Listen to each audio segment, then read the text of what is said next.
आज हम लोग अभाज्य गुणनखंड विधि द्वारा HCF तथा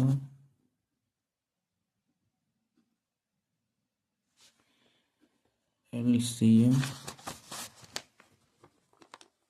ज्ञात करेंगे। ठीक, एक नंबर क्वेश्चन है 12, 16, 18। चलो इस पर हम HCF LCM निकालेंगे अभाज्य गुणनखंड विधि से। लीजिए, सबसे पहले इसका अभाज्य गुणनखंड तोड़ेंगे सभी का।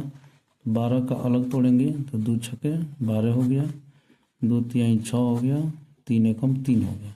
उसी प्रकार 16 को तोड़ेंगे, 2 8 16 हो गया, 2 चौके 8 हो गया, 2 दूनी 4 हो गया, 2 एकम 2 हो गया। उस प्रकार 18 से तोड़ेंगे, 2 9 18 हो गया, 3 तिहाई 9 हो गया, 3 एकम 3 हो गया। अब लिखेंगे 12 बराबर 2 गुना 2 गुना 3। फिर लिखेंगे 16 बराबर 2 गुना 2 गुना 2 गुना 2। लिखेंगे 18 बराबर 2 गुना 3 गुना 3। अब HCF क्या कहलाता है? जो तीनों में लग जाए वही HCF कहलाएगा। तीनों में 1 2 लग रहा है तो लिखेंगे 2, बस हमारा आंसर हो गया ये।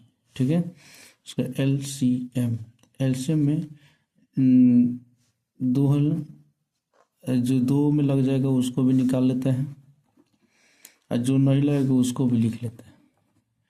फिर उसी प्रकार से 3 3 का लग रहा है तो 3 लिख लेंगे, या 3 का नहीं लगा है तो ये भी लिख लेंगे। अब गुना करेंगे 3 3 9 9 दूनी 18 18 36 36 72 72 गुना 144। ये हमारा LCM हो गया। ठीक है, इस बार से एक और क्वेश्चन लेते हैं। देखिए 48 हो गया, 64 हो गया और आपका 56 हो गया। ठीक, अब इसका हम निकालेंगे अभाज्य गुणनखंड विधि से HCF और LCM। आइए सबसे पहले इसका हम अभाज्य गुणनखंड तोड़ेंगे तो 48 को तोड़ेंगे पहले। अभाज्य गुणनखंड में 2 से लगेगा, 24 दूना 48 हो गया, 2 से लगेगा तो 12 हो गया, है ना। 2 से यहाँ कितना 6 हो गया, फिर 2 से यहाँ 3 हो गया और 3 एकम 3 हो गया। उसी प्रकार 64 को तोड़ेंगे तो आपको कितना हो गया 32 हो गया, फिर 2 से यहाँ 16 हो गया, फिर यहाँ 2 से लगाएंगे तो कितना हो गया 8 हो गया, फिर 2 से लगाएंगे तो 4 हो गया, फिर 2 से 2 हो गया, 2 एकम 2 हो गया। फिर 56 को तोड़ेंगे तो 28 दूना 56 हो गया, 14 दूना 28 हो गया, 2 7 14 हो गया, 7 एकम 7 हो गया। ठीक, अब जो है अभाज्य गुणनखंड टूट गया तो इसको सजा लेंगे। सजाएंगे तो 48 बराबर लिखेंगे। 48 में कौन कौन सा अभाज्य गुणनखंड है? 2 2 2 2 4 2 है तो 1 2 3 4 गुना 3 हो गया।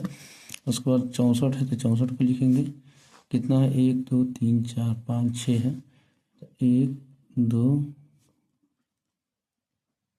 3 4 5 6 हो गया। उसके बाद आपका 56 है तो 56 लिख लेंगे। इसमें 3 2 है, 1 2 3 और एक लास्ट में 7 है। तो HCF बताए अभी कि HCF का मतलब होता है जो तीनों में लग जाए, है ना। जो तीनों में लगे क्या कहेंगे HCF कहेंगे। तो HCF बराबर, लेकिन तीनों में कौन लग रहा है? एक 2 लग रहा है, एक इधर 2 लग रहा है ना, एक और इधर 2 लग रहा है। तो इसमें से तीनों में से 1 2 निकलेगा, इस तीनों में से 1 2 निकलेगा और इस तीनों में से 1 2 निकलेगा। अब नहीं लगने वाला है तो गुना कर दीजिए, 2 चौक 2 दूनी 4 4 दूनी 8 हो गया, आपका HCF हो गया। अब LCM के लिए, LCM जो जोड़ा लगा है पहले इसको लिख लीजिए। ठीक, ये 2 जोड़ा लग रहा है तो इसको भी लिख लीजिए, और ये दोनों का जोड़ा नहीं लग रहा है तो इसको भी लिख लीजिए। 3 का नहीं लगा है तो इसको भी लिख लीजिए, और 7 का नहीं लगा तो इसको भी लिख लीजिए, और गुना कर दीजिए। तो गुना कीजिए तो 2 दूनी 4, 4 दूनी 8, 8 दूनी 16, 16 दूनी 32, 32 दूनी 64, है ना। और 64 में और 7 का 21 में गुना कर लीजिए। ठीक है, आइए एक ट्रिक बताते हैं गुना करने का। 64 हो गया और 21 हो गया। इसका ट्रिक है सीधा गुना और सीधा। ठीक है, आइए पहले सीधा सीधी है तो सीधा सीधी 4 एकम 4 हो गया। अभी जो गुना का मतलब होता है ई कौन से ई कौन पर ई कौन से ई कौन, तो 4 दूनी 8 हुआ, 4 दूनी 8 हुआ, 1 6 6 हुआ, 8 6 कितना हुआ 14, 14 के 4 हासिल 1। अब फिर सीधा सीधी तो इधर वाला में 6 दूना 12 और 1 है हासिल 13, 13 44 आएगा इसका आंसर। आई होप ये वीडियो समझ में आया हो। ठीक है, तो वीडियो को लाइक करें, शेयर करें और चैनल को सब्सक्राइब जरूर करें। Thank you.